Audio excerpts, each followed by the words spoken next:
আসসালামু আলাইকুম। চলে আসলাম আমাদের রান্নাঘরে। আপনারা সবাই কেমন আছেন? আশা করি সবাই ভালো আছেন। আমি আজকে নতুনভাবে মুরগির মাংস রান্না করব, আপনারা দেখতে থাকুন। আমি প্রথম তেল দিয়ে দিলাম।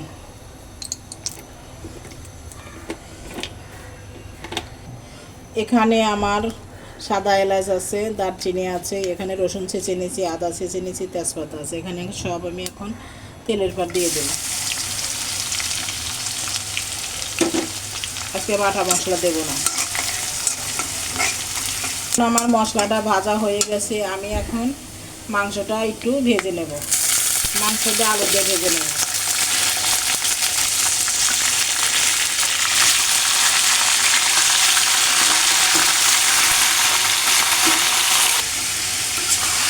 এইভাবে হালকাভাবে ভেজে নেবেন, বেশি ভাজা যাবে না। বেশি ভাজতে গেলে আপনার মাংসটা বেশি সেদ্ধ হয়ে গেলে পরে আর ভালো লাগে না। এইভাবে হালকাভাবে ভেজে নেবেন। আমি এখন এর ভিতরে একটু ঘি দিয়ে দেবো। আমি এখন একটু ঘি দিয়ে দিলাম। ঘি দিলে মুরগির মাংসটার টেস্ট বাড়ে।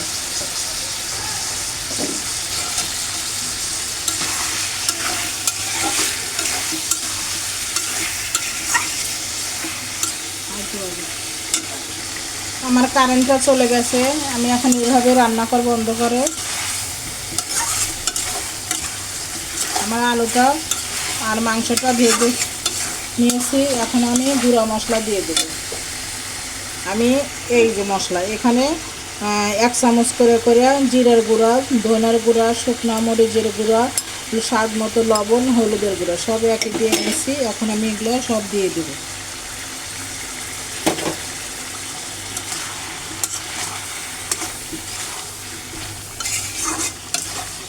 এটা দিয়ে আমি আর একটু ভাজা ভাজা করব।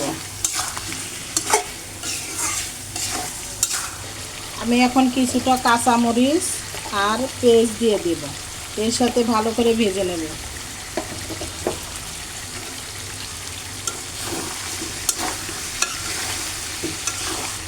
আমার ভাজা হয়ে গেছে, আমি এখন পানি দিয়ে দেব। পরিমাণ মতো পানি দিয়ে দেব।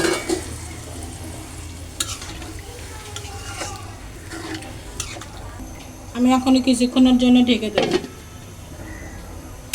এখানে আমার জিরার গুঁড়ো আর রাঁধুনি গুঁড়ো আছে, এটা আমি এখন নামানোর 5 মিনিট আগে দিয়ে দিলাম।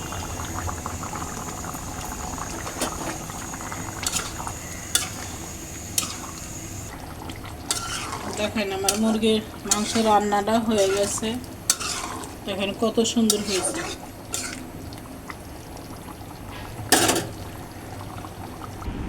এই দেখেন আমার মুরগির মাংসটা কত সুন্দর রান্না করা হয়েছে।